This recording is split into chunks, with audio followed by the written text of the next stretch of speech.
discussing our essay, The Anatomy of Disruptors. We're using Tesla as a case study because Tesla is our largest position, but also we believe that these concepts are sometimes fairly abstract, and using a concrete example actually makes it easier to illustrate our point. Our point is that it's the cost stupid. So when you look at disruptors, which is just another way to look at wealth creators, because disruptors are wealth creators. This is Clayton Christensen.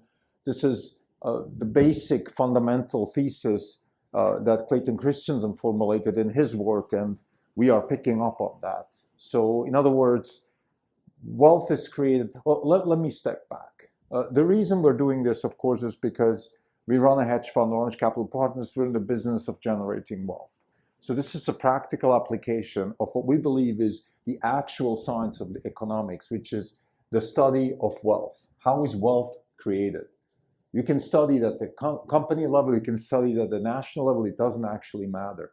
All these subdivisions are just, maybe they're useful for people to have a little bit of a sense for what they're talking about. Typically, they're being used for universities to separate departments, but in the end, it doesn't matter. Like, economics is not a science that is maybe better useful for politicians to do policy, or maybe it's better useful for hedge funds to invest, or maybe it's even better just for entrepreneurs so they know what to do. It doesn't matter how you look at it. It's the same question. How is wealth generated? We're trying to answer this question at Orange Capital Partners in a practical, applied way, which is we apply capital towards situations that we believe generate wealth.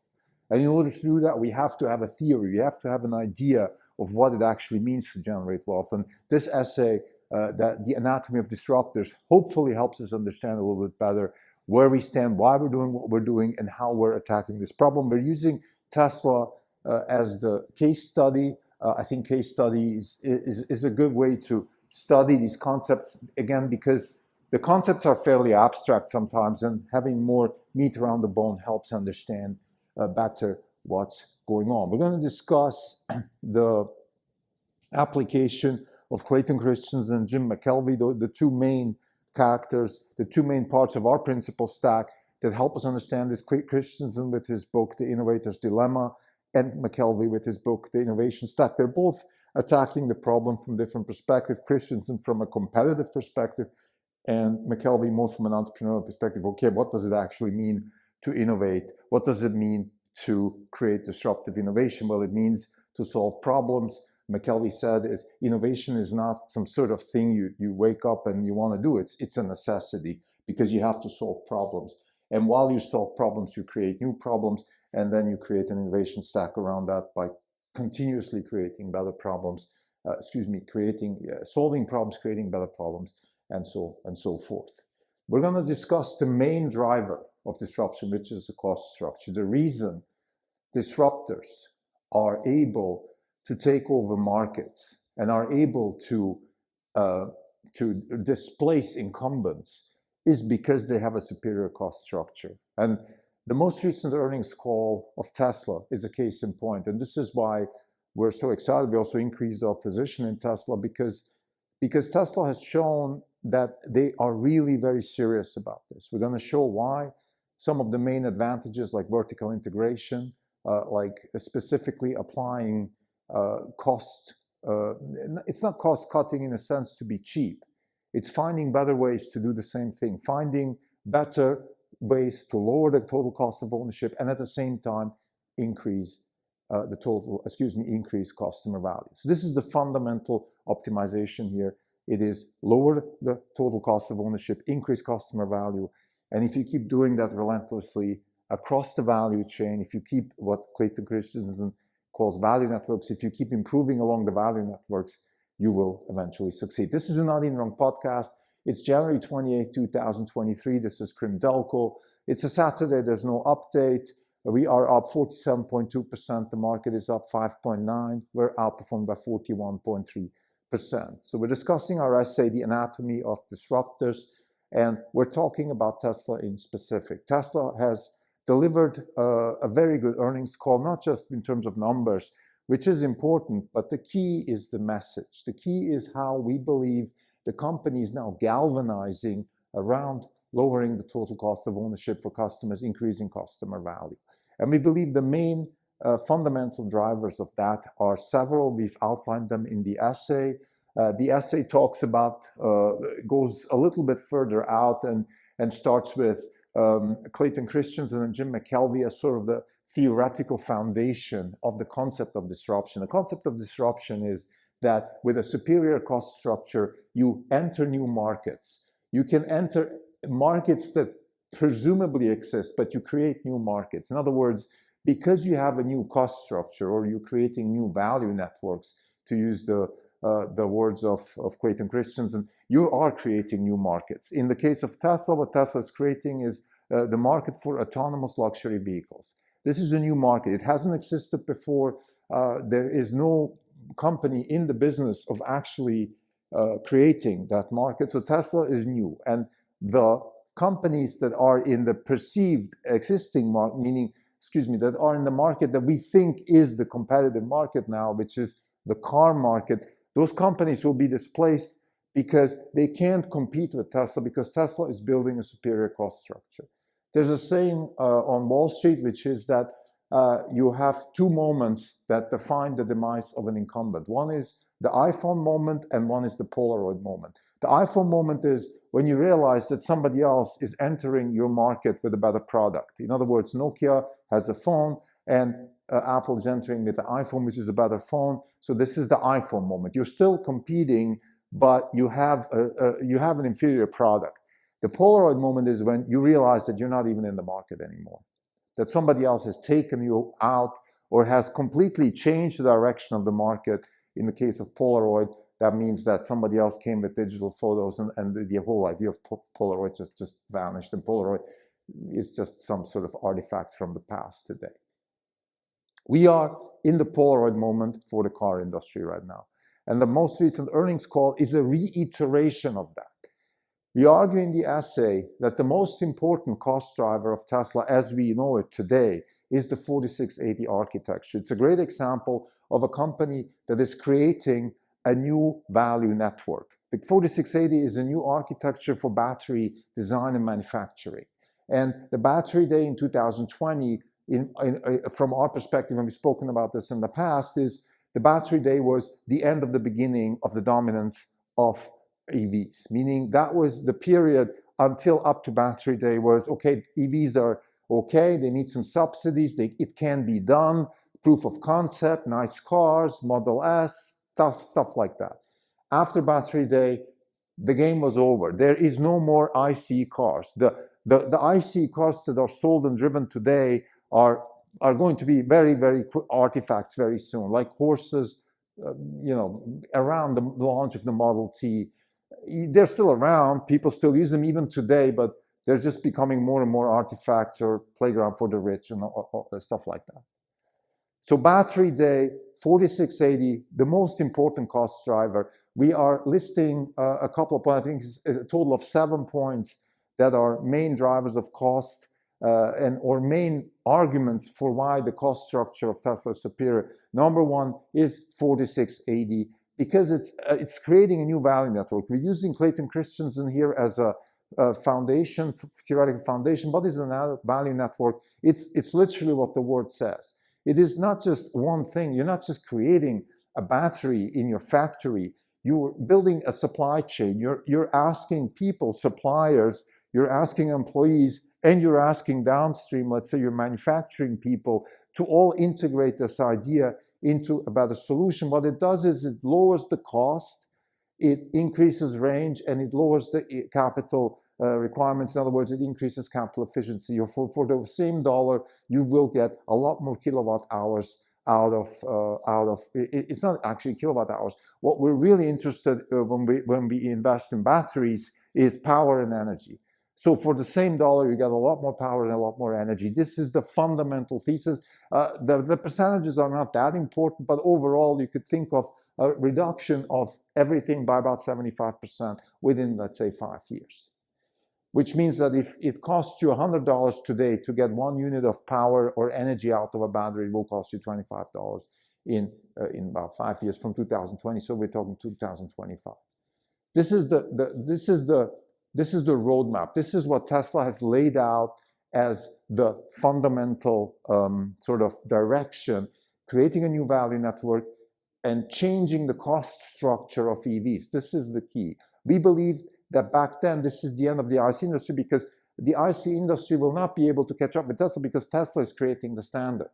So Tesla is, by creating a new value network, which will be the standard for 4680, for batteries through 4680, will become the standard for battery technology going forward. The next big driver of cost is operating leverage, or like Zach Kirkhorn, CFO, says, it is operating efficiency. So what that means is that the company now, by increasing volume and driving volume, will be able to increase operating margin. Zach also emphasizes the fact that the company is going to focus on operating margin. So the company is optimizing for operating margin, which is really, in the end, what is left after everything is said and done. It's the operating profit, which turns into operating cash flow, which turns into free cash flow after investment. So this is the fundamental thesis, which is something that people learn in business school. And we talk about this in the essay. It is really, cost accounting is the most important class you can take in business school, because it focuses on that concept of bottom-up approach to a business from the lens of accounting, cost accounting. How much labor do I assign to a certain, let's say, how much labor do I assign? How much, how much overhead? How much this? How much that? This is really what matters when it comes to running a. The next concept is vertical integration. It's something that is being thrown around a lot with Tesla. Vertical integration matters, vertical integration here, vertical integration there. What does vertical integration really mean? It means that you have value networks everywhere where you can solve problems. We asked the question, and this is definitely a point of more research, okay, how far should vertical integration go?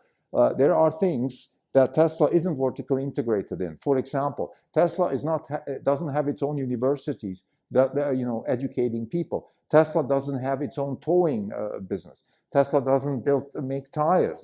As a customer of Tesla, I have noticed that one of the drawbacks is that I have to replace my tires after 35,000 miles, the same way I have to replace them if I own a BMW. I am sure they could have tires that last 50 or 60 or 100,000 miles, but because Tesla isn't vertically integrated, they don't have that offering. So where do you draw the line? But anyway, vertical integration really is a very fundamental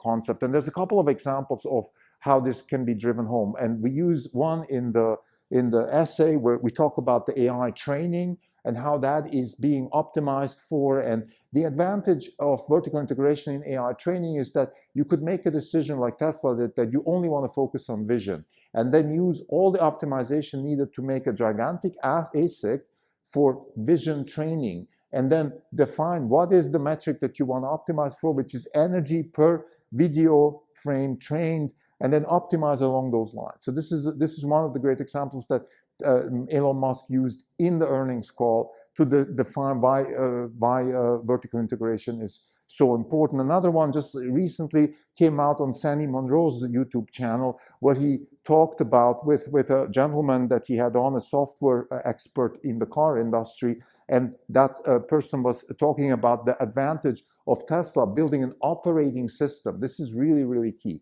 Building an operating system for the car, and we're going to make a special episode about this, because this is something underlooked, if I don't know if that's a word, overlooked, excuse me, because the ability for Tesla to develop software in a central way, managing the car. So instead of having all these ECUs, electronic control units, which is the traditional way the car industry has been dealing with software, what Tesla is doing is kind of replacing the concept and making all the ECUs software defined, and having a central motherboard where then some sort of operating system a la Windows maybe can be used to manage the car. This is the idea. I don't know how far Tesla is down that route, but this person in that Sandy Monroe video talks about this, and this is another great example of vertical integration. We're going to make a special video about this. Just want to make the point here how important that is for driving cost or driving up customer value and lowering the cost of ownership.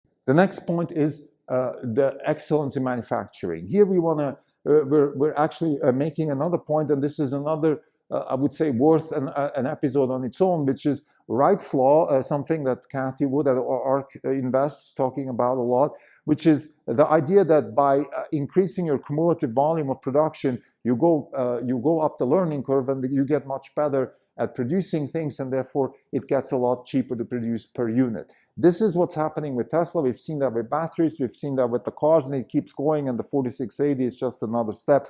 We all know that. But what's really important, and this is again mentioned in the call, is some sort of cross-fertilization between manufacturing of the car and manufacturing of batteries and manufacturing of X. In other words, what Tesla is trying to do is not just getting better at producing one thing at scale and going up the volume curve, the learning curve here. What Tesla is doing is also cross-fertilizing across different production, across different areas. One is batteries.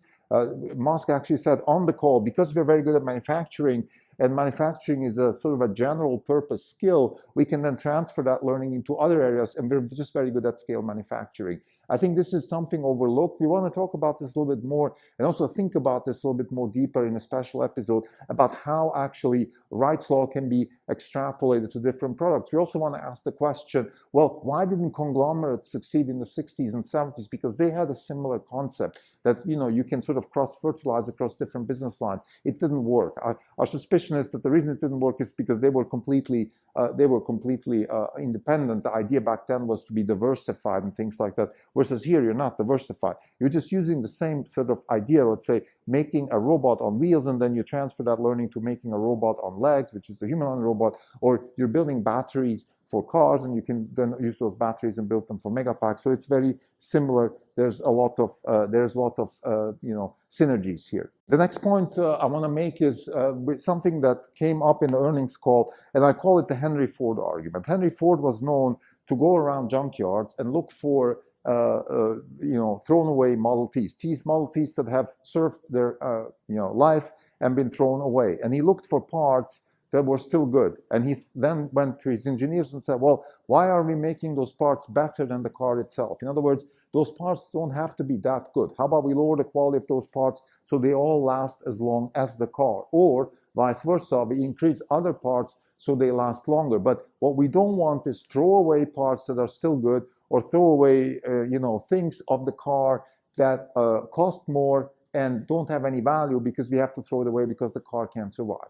This is exactly something that Drew Ballino was talking about in the earnings call, actually this earnings call. And this is one of those things where, as an investor, it really makes you feel very good, because you're in line, you're in tune with the company, you're really at the same wavelength. This is something we were expecting Tesla to do. We even spoke about this in our prelim for the call, and they did it without us even talking to them about it. And what they did is they mentioned that they want to increase the efficiency of the powertrain by actually lowering certain cost items, because they realized, after now having had 2 million cars produced and sold, something like that, accumulative, that there's certain things they don't need to do, certain things that where the efficiency would be preserved, even if you lowered the quality of certain inputs. This is exactly what we like to hear, and this is one of those examples where, when you're in tune with a company, you want to be invested in a company, and this makes us feel very good and gives us a lot of confidence in our thesis. Very important. The purpose of this podcast is to give people a sense for what it feels like to run a hedge fund. And one of the biggest questions often is, how do you know you're right or wrong? Well, this is how you know you're right, when you're in tune with a company. And you know how you're wrong when you're not in tune. It could also be that you're expecting them to say and do things, and they do the exact opposite. But in this case, of course, it's very positive, because they're doing exactly what we expected them to do. Finally, we ask ourselves in the essay, how far can vertical integration go? How far should you be integrated? Should Tesla have its own universities? Should they have their own tire manufacturing? Should they make their own roads? Should they?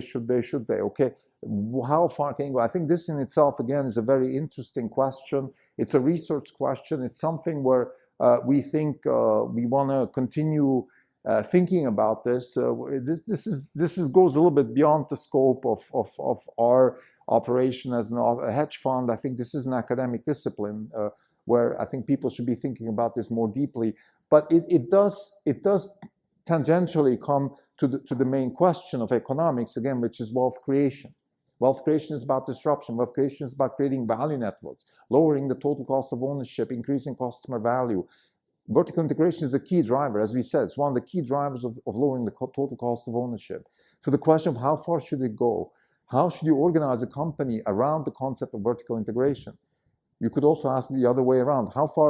Where is vertical integration applicable? Those are the businesses I want to be in. And I don't want to be in businesses where vertical integration is not applicable. So you could switch it around. These are very interesting questions. We're not discussing them too deeply. We're using examples of Tesla, how vertical integration is helping Tesla.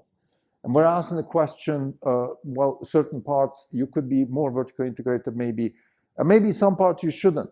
That's the big question. I think a very logical answer, a Popperian answer, is you should be vertically integrated wherever you can solve problems, wherever you can increase customer value and lower the total cost of ownership. If you are in fields where you can't do that, well, then you should stay away. So as a conclusion, again, it's the cost stupid. The question of the anatomy of disruptors, it's the cost structure. Cost is what defines disruptors. Cost is what makes disruptors win. And we are actually suggesting here an extension of the Clayton Christensen argument in the innovator's dilemma, which is that the real reason why incumbents give disruptors a pass is not because the managers are focused on the core business and don't feel threatened or any of that stuff that Clayton Christensen is saying. It's simply they can't. Lowering the cost structure is very difficult because it's not humans. Humans are very good at increasing their lifestyles and terrible at decreasing their lifestyles. The same applies to companies. And this will be another further research question, actually, of why and how does cost structures evolve and why is it so hard to lower them. Thank you.